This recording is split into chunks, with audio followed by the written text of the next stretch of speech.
Namaskar, welcome to the online course on Indian Constitution offered by NALSAR University of Law and sponsored by Ministry of Law and Justice, Government of India. In the last lecture, we talked about Union Executive, and today we are going to the third most important organ of our state, that is Indian Judiciary. So Indian Constitution, as we had discussed earlier, is a federal constitution. Federalism has been held to be the basic structure of the constitution. What is federalism? Federalism is all about distribution of powers between center and states. If power is allocated to two sets of governments, the disputes are bound to arise. And therefore an independent organ is required to resolve these disputes. Moreover, supremacy of the constitution is an essential ingredient of federalism. If constitution supremacy is to be maintained, we require an independent and impartial judiciary so that it can freely, fairly, and independently interpret the constitution. The constitution guarantees certain fundamental rights, and only an independent organ can protect these rights. And therefore, judiciary was given the role of protector and the guarantor of people's fundamental rights. As a matter of fact, true federalism under Indian Constitution is visible only in the judiciary, because our high courts are not subordinate to the Supreme Court. Chief Justice of India is not the boss of Chief Justices and judges of the high courts. In fact, even in respect of the Supreme Court, Chief Justice of India is only the first amongst equals. What is judicial review? Judicial review is the power of constitutional courts to examine the constitutionality of laws and the executive's actions.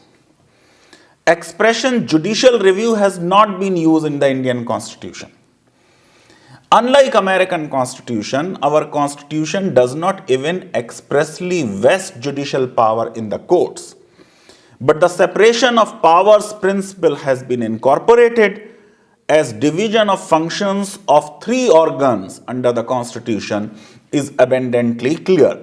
So judicial power in the sense of judicial power of state is clearly vested in the courts, and this was so even prior to independence. So courts in India have the power to review the state action. Article 13 read with Articles 32 and 226 of our Constitution give the power of judicial review to the Supreme Court and high courts to declare any legislative, executive, or administrative action void if the same is in contravention of our Constitution. One big question which may be legitimately raised: if we are giving this power to the judges to sit over judgment the decisions of democratically elected representatives of the people sitting in the parliament, is it not anti-democratic? The answer is that though judicial review may look like anti-democratic, but this power has been given to ensure constitutionalism, so that parliament remains within their allotted sphere and do not transgress the limits laid down by the Constitution, so that the supremacy of the Constitution is maintained and the parliament does not turn majoritarian. Even before the birth of our republic, statements of Nehru's stature explicitly elaborated government's view on the judicial review on 10th September 1949 in the Constituent Assembly. This is what Nehru said: "Within limits, no judge and no Supreme Court can make itself a third chamber. No Supreme Court and no judiciary can stand in judgment over the sovereign will of Parliament. If we go wrong here and there, it can point it out. But in the ultimate analysis, where the future of the community is concerned, no judiciary can come in the way. And then Nehru said, and if it comes in the way, ultimately the whole constitution is a creature of parliament. He went on to say on the possibility of picking up pro-government judges, when he said, if courts proved obstructive, one method of overcoming hurdle is the executive, which is the appointing authority of judges, begin to appoint judges of its own liking for getting decisions in its own favor. Indian Constitution does not prescribe any procedure for the appointment of Chief Justice of India, but a healthy convention has been developed to appoint senior-most judge as Chief Justice of India. What is judicial activism? According to Black's Law Dictionary, judicial activism is a philosophy of judicial decision-making whereby judges allow their personal views about public policy, among other factors, to guide their decisions. Giving a new meaning to the provision to suit the changing social or economic conditions, or expanding the horizons of rights of individual is termed as judicial activism. Thus, when courts assume functions of the executive and the legislature, then we call this as judicial activism. How judicial activism has worked in India? In Vishakha versus State of Rajasthan 2004 judgment, the Supreme Court held, in the absence of enacted law to provide for effective enforcement of basic human right of gender equality and guarantee against sexual harassment and abuse, more particularly sexual harassment at workplaces, we lay down the guidelines and norms specified hereinafter for due observance at all workplaces or other institutions until a legislation is enacted for the purpose. If legislation is not in place in extraordinary situation, the Supreme Court may invoke its powers under 142 and issue guidelines. If you look at the Vishakha case, subsequently the law was eventually enacted by the Parliament, and Sexual Harassment at Workplace Prevention, Prohibition and Redressal Act was passed in 2013. Why independence of judiciary is important?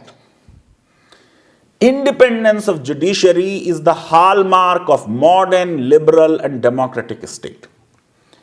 Independent judiciary is required to maintain balance between the interests of individuals and society.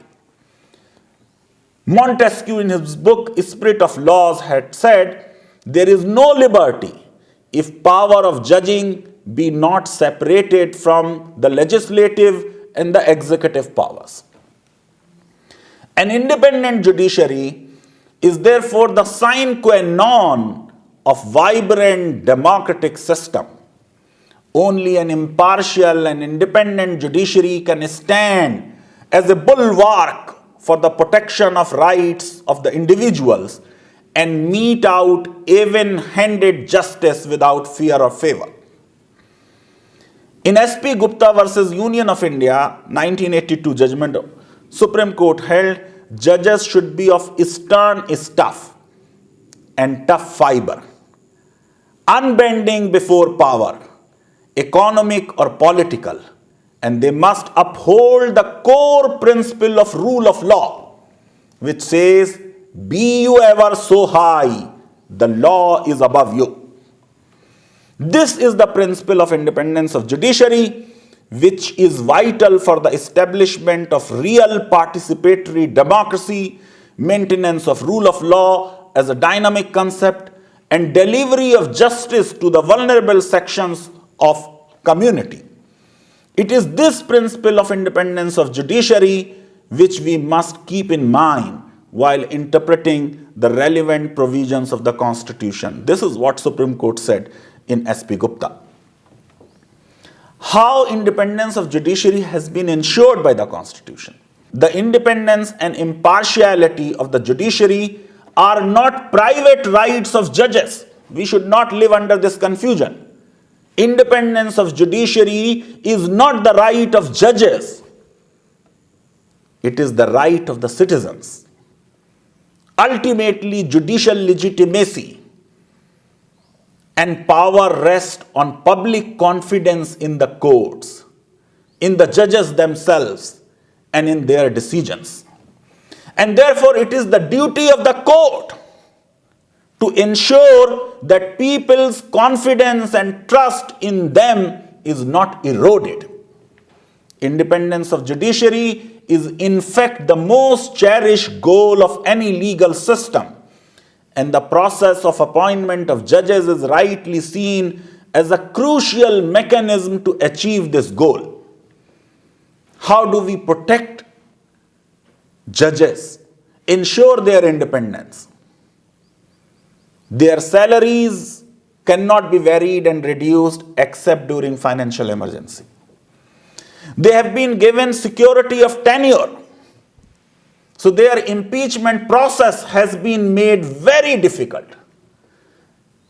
Judges of Indian Supreme Court and High Courts can be removed only through impeachment on grounds of proved misbehavior or incapacity.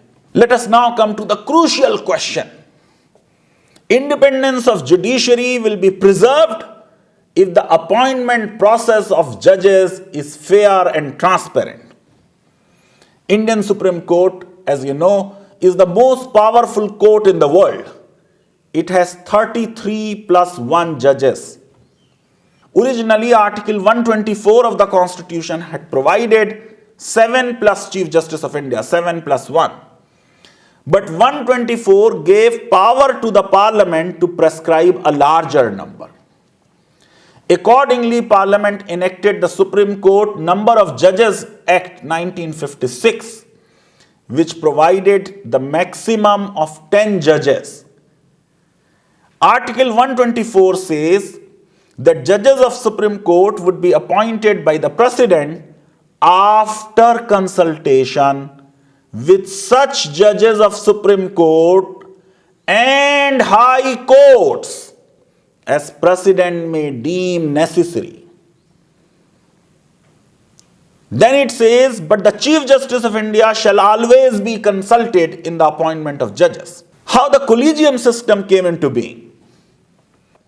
As per Article 124, President has to merely consult Chief Justice of India and such other judges of Supreme Court and High Courts he deems necessary. Supreme Court has itself held in S.P. Gupta versus Union of India 1981 judgment that President is not bound by the advice of CJI and other judges. He has to consult, and after consultation he can take his decision. Therefore, if you look at Article 124, we had primacy of the executive in the appointment of judges in the first 4 decades of our republic.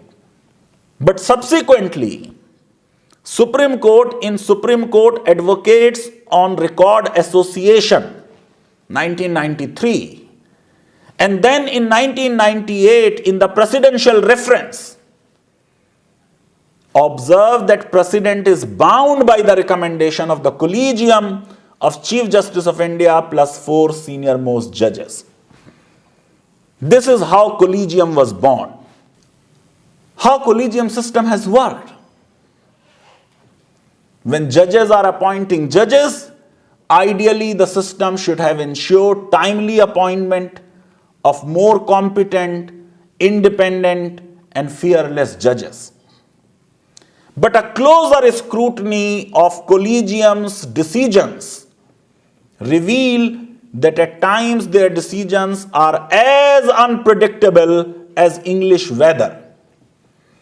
There is neither any transparency nor any accountability. One may say that the Constitution favors a wider consultative process in the appointment of judges of Supreme Court. In my view, there is a great merit in this provision. Wisdom is not the monopoly of few chosen ones in the apex court. We have great judges in our high courts. If President wants, he should have a right to consult them. Accordingly, to remedy this situation, in 2014, Government of India brought in National Judicial Appointment Commission Act and also amended the Constitution. But in 2016, Supreme Court struck down the constitutional amendment and the NJC Act on the ground that it undermines the primacy of the opinion of Chief Justice of India, which the Supreme Court said is the basic structure of the Constitution. Thus, to conclude, we can say that independence of judiciary is important for any democratic country. Judicial review is a mechanism to ensure supremacy of the Constitution. Judicial activism is not good as it goes against separation of powers doctrine. And Supreme Court, through judicial activism, should never cross what is called constitutional boundary, because then it will negate the principles of separation of powers and principles of constitutionalism. Supreme Court does not have a role in the governance of the country. That is the role assigned to the government. In the next lecture, we would discuss Parliament's power to amend the Constitution. Thank you very much. Namaskar.